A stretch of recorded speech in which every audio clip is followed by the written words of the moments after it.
Hello, everyone. This is Ideas for Divas videocast. Today I'm going to be talking with Janette. I work with her actually in the University of Michigan Alumni Club of Silicon Valley. So she's the president of the board.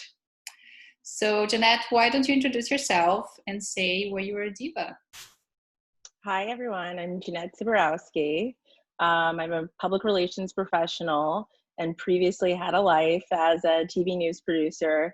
So I've seen sort of both sides of the journey from a message to what you see in press.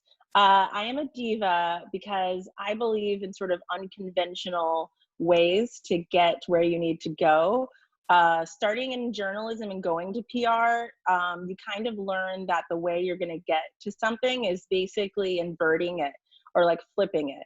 And so working in TV so long, I was like, how do these things sort of happen? How do they come to life? And so it's kind of just reverse engineering in a really understandable, usable way so people can kind of figure out what companies are trying to say and what's the easiest way to say and who's the audience.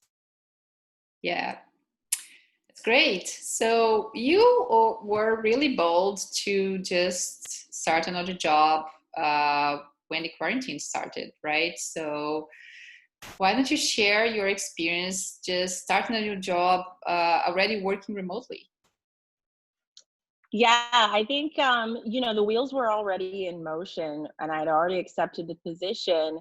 And so it turned out that I was onboarding remotely. I think a lot of what it is setting realistic expectations Mhm. about yourself and the position. I think when people come into new jobs, they have an idea of how they're going to tackle things and who they're going to meet and who they're going to impress. And a lot of that is based on one-on-one in-person experiences. So you really have to flip what your expectations are when you're onboarding remotely. Particularly where I work, they don't use video. So you Mhm. really have to think about how do you communicate with your voice and how do you understand the working of a company by listening. So I think I've really become a better listener because so much is really conveyed through voice, and it's this sort of first impressions you have coming through voice. It changes the way that you think about how you communicate. Even some things that are like as subtle as I have to sit up straight when I'm talking in calls because otherwise I'll sound smaller than I am. And so if your diaphragm is crunched up. So you think a lot about how to convey messages effectively and how to sort of influence people into action only using your voice, and which is kind of different than everyone learns. You're in a conference room, you've got a whiteboard, you've got slides, you're able to walk, you're able to use your hands. If you imagine not having any of those things, it really boils down to how do you communicate effectively to get people on board.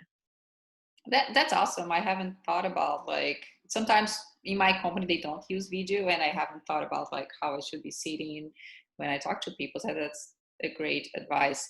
So you just mentioned that this is one of the challenges that you had, right? Connecting to people when you were not able to even see the person on the other side in the video.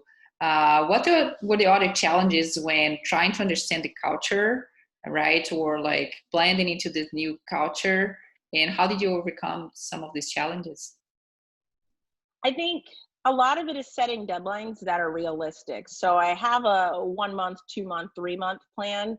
Hmm. It's a little less aggressive than I would normally set at a new job, but you kind of have to be kind to yourself and give Hmm. yourself a little more time because you can't go into someone's office. You can't see something happening in the hallway and jump in a conversation. So some of those normal techniques are gone. Hmm. A lot of if I am on a call with someone, I try to think about asking them, hey, are there three other people you think I should meet at this company and set up virtual coffees with? Hmm. So it's really using the connections that you have on the team that you sit on or on teams that you intersect with and figuring out how can you build. It's almost like thinking about it. I think about it as a pyramid. If I'm in a call with someone and I say, who are, a couple of unique perspectives, or who's been here a long time, Mm-hmm. or who's been here recently and is sort of facing the same challenges. I think that's one idea. So it's figuring out how to build on, I force myself to do that, 2 to 3 times a week, to Mm-hmm. really figure out how to expand not only my knowledge of the company and the culture, but also just to let people know that I work here.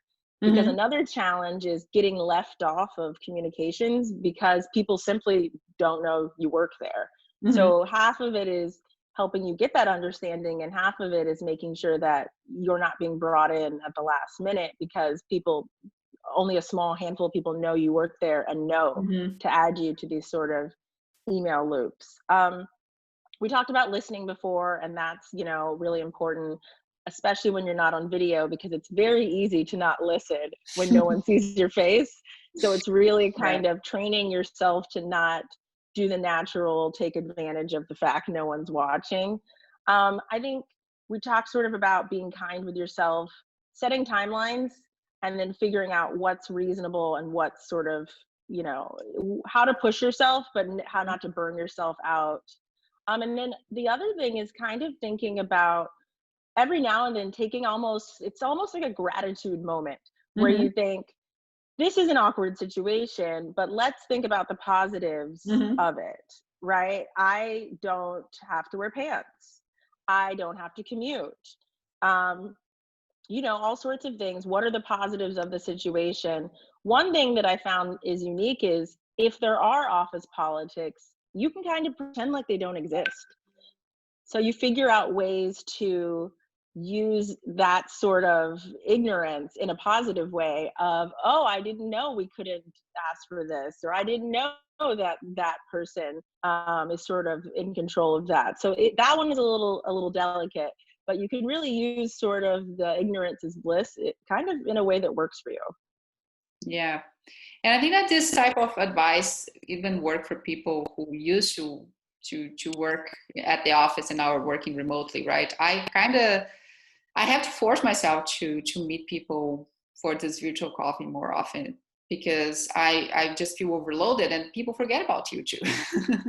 If you don't remind that you work there, people forget about you. So I think that all these are a great advice that can be applicable for people who are just working remotely and they were at the company before, like they used to meet people.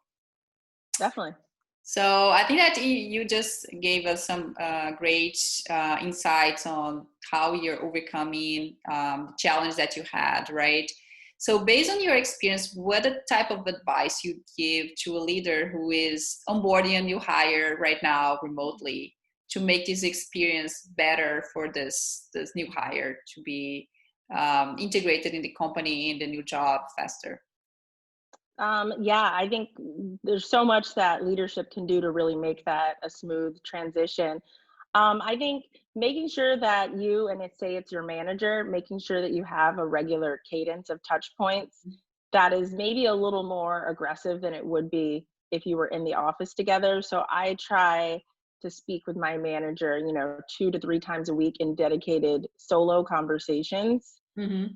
And I've gotten a lot of insight about the company and about sort of the processes from that one-on-one work. So I think it's for leadership, it's making yourself available as much as you can, and really having almost leadership initiate that, so it doesn't seem like the new hire is really sort of bothering your manager. I think it's making it clear sort of how feedback works both ways. Mm-hmm.